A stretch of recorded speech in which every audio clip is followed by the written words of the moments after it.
Hello everyone, good morning and welcome back to Bangla blog channel. धीरे धीरे করছি, আস্তে আস্তে কথা বলছি কেন কিনা এই যে মিটিং চলছে অফিসের।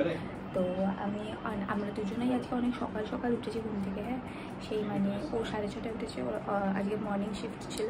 তারপর আমি উঠেছি মনে হয় 7টার সময়, ঠিক আছে। তারপর দুজনেরই কাজ ছিল, আমার কোর্টের কাজ ছিল, ওর অফিসের কাজ ছিল, সেই সব করে নিয়ে আমরা আবার ঘুমিয়ে পড়েছিলাম। ঘুম থেকে উঠে আবার একটু কাজ করে তারপর আমি গেলাম খেতে।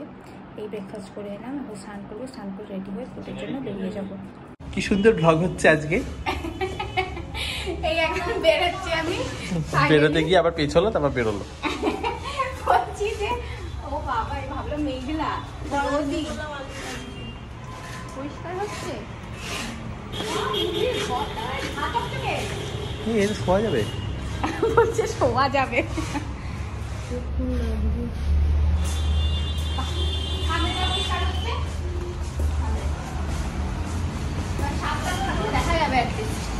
ও কি বাবা, সব ঘাস কেটে দিল।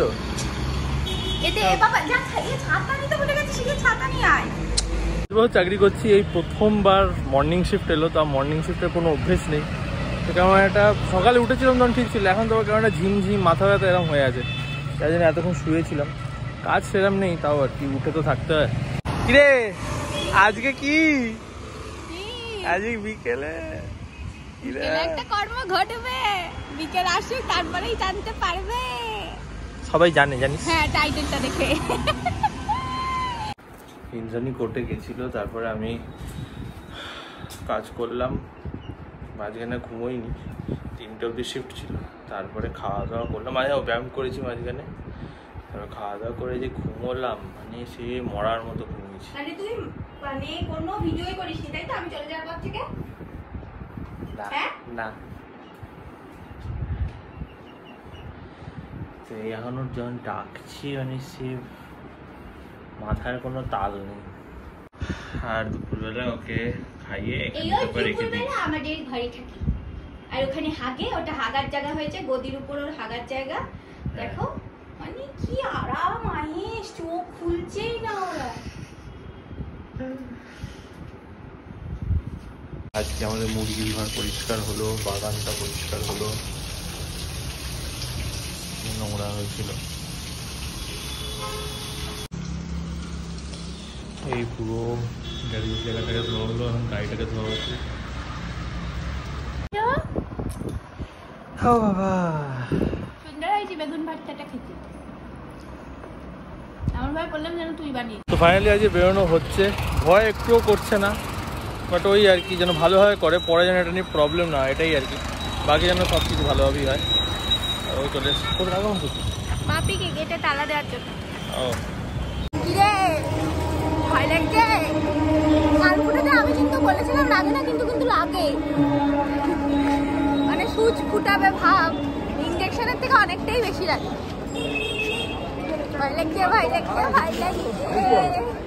কি শখ হ্যাঁ মানুষের। ও স্বামী বা কাছে বলছি, মেয়েদের তো ভুরু প্লাক করতে গেলেও লাগে, এ করতে গেলেও লাগে, ও করতে গেলেও লাগে, কিন্তু তাও তো করায়। যে বাবার হাতটা কাটলো যখন দেখলাম গল গল করে রক্ত বেরোচ্ছে, হয়ে গেছে। এই থেকে ও ইন্সপায়ার হয়েছিল। সেখানে দেখলাম যে না, এরকম কেটে গিয়েও যখন একটা মানুষের কিছুই হয় না, এটা তো ছুঁচ ফোটাবে। এটা ইন্টেনশনালি, এটা আর হ্যাঁ, তো ওটা কি তো হয়েছে? অইনটেনশনালি। তাও পসিবল। তো ওইখান থেকে আর ভয় একটুও, মানে ভাবলেও ভয় করছে না, কারণ ভাবলেই ওই রক্তটা মনে পড়ছে, কারণ ভয়টা কেটে যাচ্ছে। কি কথা এটা। চলে এসেছি ট্যাটু পার্লার। ট্যাটু পার্লারে ফোটাবে কান? হ্যাঁ, আমি তো জানতাম না, আমি ভেবেছি ট্যাটু পার্লার এক জায়গায়, ড লাইন আর এক জায়গায়। না চ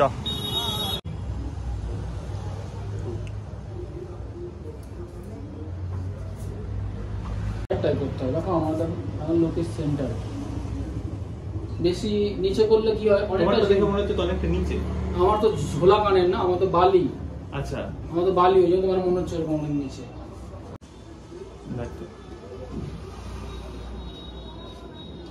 এই হচ্ছে তোমার পয়েন্ট, দেখে না? হ্যাঁ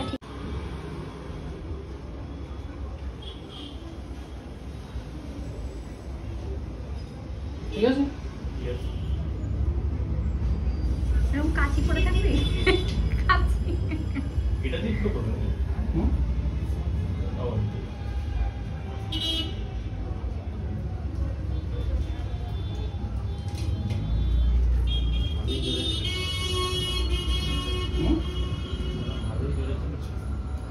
ভালোই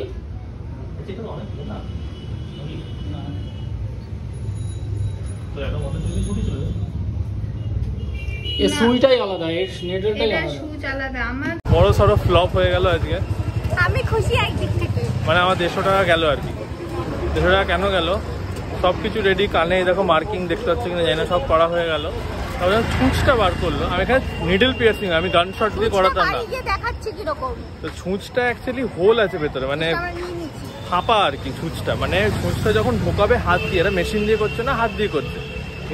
ছুঁচটা ঢোকাবে তখন কি বলতো, তোমার ধরে নাও 1 মিলিমিটার যতটা চওড়া কিংবা 1/2 মিলিমিটার মতো ডায়ামিটারে তোমার কানের মাংস কেটে বেরিয়ে যাবে ওটার মধ্যে।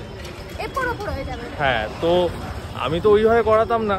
আমি করালে ছুঁচ দিয়ে করানোর মানে কি? ছুঁচ দিয়ে করানোর মানে নর্মাল যেরকম ওর কানের ফোটানো। যেমন আমি ছোটবেলায় করেছি, আমার দাদু ফুটিয়ে দিয়েছিল। সেই যে আমাদের যে সোনামুখী ছুঁচ হয়, ওটার মাথাটা হলো আগুনে ফুটিয়ে নিয়ে তারপর আগুনে ফুটিয়ে দিয়েছে। তো তাতে কি, এটা যখন কানে দুল পরে না, যেমন এখন পরে নি, কানটা একটা ডট মতো হয়ে আছে। কিন্তু এটা যদি কানে দুল না পড়ে থাকে, গোল ফুটো হয়ে থাকবে।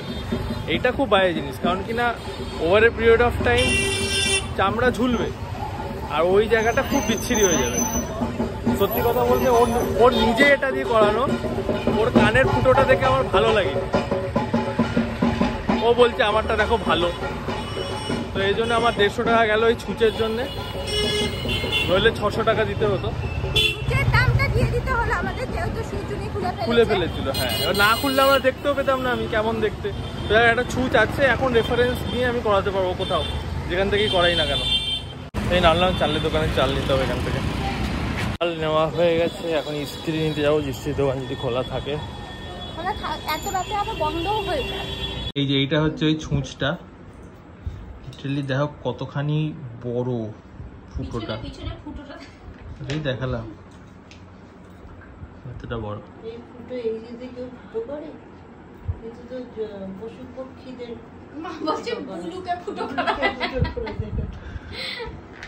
দিয়ে কান ফোটা, বেরিয়ে বেরিয়ে আকসা হয়ে যেত। রক্ত তো প্রচুর বেরোনোর কথা, এই জন্যে করালাম না, চলে এলাম। এর জন্য 150 টাকা দিতে হলো। 150 টাকা দিতে হলে আক্ষেপ নেই কানটাকে, কারণ কিনা আমি 600 টাকা ওড়াতামই কান ফুটো করতে। 450 টাকা পকেটে রইল তাহলে কান ফুটানোর। ফুটিয়ে দেন না। আমার মনে হচ্ছে দেখা, আমার ব্যাপারটা হচ্ছে কি, এটা যদি ফুটো করতো, এখানে যে কানে যে এইটা এঁকেছে, এই এতটা মতো হোল হয়ে যেত, বুঝতে পারছো তো? এতটা হোল মানে ফুটো কানে। আর এদের কানে হচ্ছে ডট, এদের কানে কোনো ফুটো নেই। কান দেখা, এই এদের কোনো কানে ফুটো নেই, এটা ছোট্ট একটা ডট হয়ে আছে। এটা হচ্ছে ছুঁচ দিয়ে করালে হয়, কোনো মাংস কাটা যাচ্ছে না, জাস্ট একটা পাংচার হচ্ছে। আমিও সেটাই চেয়েছিলাম। এবারে এই যে এখানে এইসব করা হবে তো জানতাম না। তো যাই হোক, দেখা যাক, হয় লোক পাওয়া গেলে খুব ভালো, নইলে কতদিন ওয়েট করতে হবে কিছু বুঝতে পারছি না। মানে আমার সাথে এইরকমই হয়। ভালো হয়েছে হয়নি, কান ফোটানো তো হলো না। এখন খেতে বসেছি, খাবারে রয়েছে আজকে রুটি, অনেক কিছু আছে বলতে পারবো, ডিম ভাজা, পটল ভাজা, আলু ভাজা, মুগ কড়াই, মাংস আছে, হ্যাঁ বেগুন ভর্তা। এখানে পঞ্চায়েত দেখছি, পঞ্চায়েত দেখতে বেশ ভালোই লাগছে। তো মুরগিটা এখানে পায়খানা করেছিল বলে নতুন বিছানায় চাদর পাতালো। যাই হোক, ঘুমিয়ে পড়ছি আমরা সবাই। সো দেখা হচ্ছে পরের ভিডিওতে। ইনস্টাগ্রাম চ্যানেলকে ফলো করে নিও। So till then, tata.